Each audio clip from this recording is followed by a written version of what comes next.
Hi Gemini, we've just shuffled the cards. This is the overview for the month of March, by the way, for the star sign Gemini.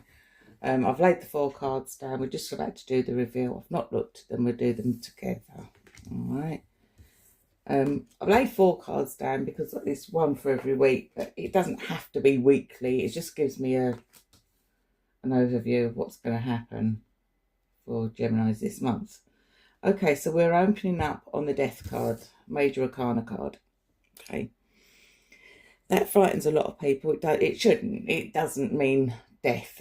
What it means is it's an end of the old ways, a beginning of something new. When one door shuts, another one opens. It's that kind of thing. Okay, so we're entering March with the feeling that something is now coming to an end, and there's something new.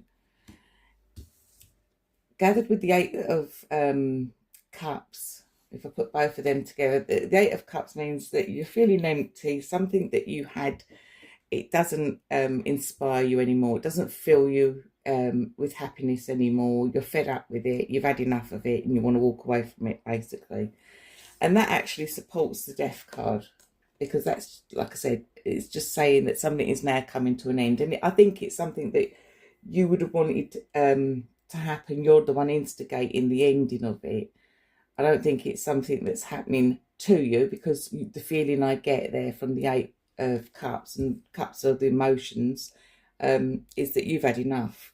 Okay, so you're walking away. So the first 2 weeks of the month is the feeling that you want to walk away from things. You've had enough.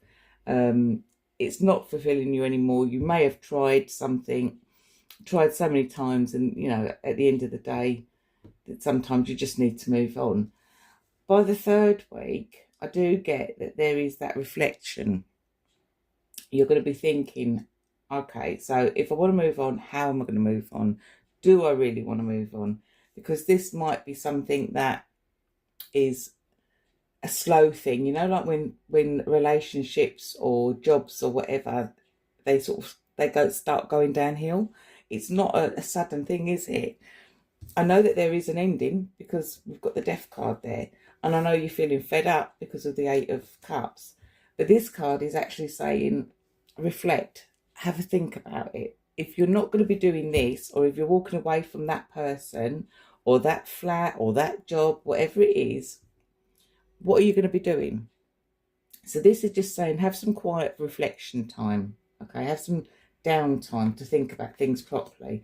Because if you don't, at the end of the month, you're going to feel frustrated. You're going to feel trapped. You're going to think that there's nothing you can do, nowhere you can go. And if you ever look at the 8 of Swords, you can see that although she's blindfolded and tied up, the 8 of Swords have left a gap there. She could walk through that gap. I mean, she doesn't know it's there because obviously she's blindfolded. And that's the feeling of the card. There is something you can do about it, but you can't see it because you're blindfolded. The feeling is being, like I said, trapped, frustrated, and sort of like at the mercy of somebody else, but you're not. Again, that's why I said to you, think about it. So if you are going to leave this person, where are you going to go to? Okay, think. If you're going to leave that job, if you're going to leave that flat, whatever it is you're leaving, don't do it in the spur of the moment. Take your time and think things through. Plan ahead. Now, I know that might sound a bit cold, a bit calculating, because, you know, if you're leaving somebody, it's not nice to let them hang on. But at the same time, you've got to be practical. You've got to be realistic.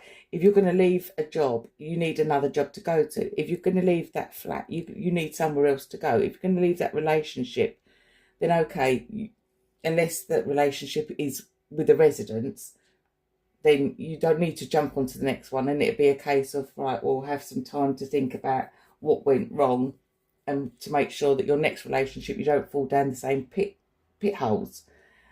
But so this is a month of really, it's saying, because you've got 2 cup cards, so it's a feeling month. Okay, things are coming to an end. You're fed up with them anyway, so it's nothing new, it's nothing bad. It's something that you're instigating yourself. You're thinking about, you know, what will fulfill me, because, you know, this doesn't, so what will? you need to plan ahead, because if you don't want to be trapped in that feeling of I can't do anything. Now, if I put the Eight of Swords and the Death card together, okay, because we always put them two together as well. We always mix the cards up. That's saying that the ending isn't going to be sudden, because it's being strangulated, if you see what I mean. So it's like a slow death. It's not very nice, not nice imagery, I know, but that's basically what it's saying. Okay, so I think the message for you for this month is that if you're fed up with something and you're thinking about leaving, take the time to think about your next move, your next plan, your next step. Don't just rush into it, because at the end of the day, you'll feel like you've trapped yourself. All right? So that's the message I've got for you. A very feeling month this month. Plan ahead, okay? Because things are coming to an end. So you need to know what steps, what's your next thing you're going to be moving on to, if you don't want to feel frustrated at the end of it. All right? So I hope you like the reading. Please give me a like. Lets me know you want more. Okay, thanks. Bye.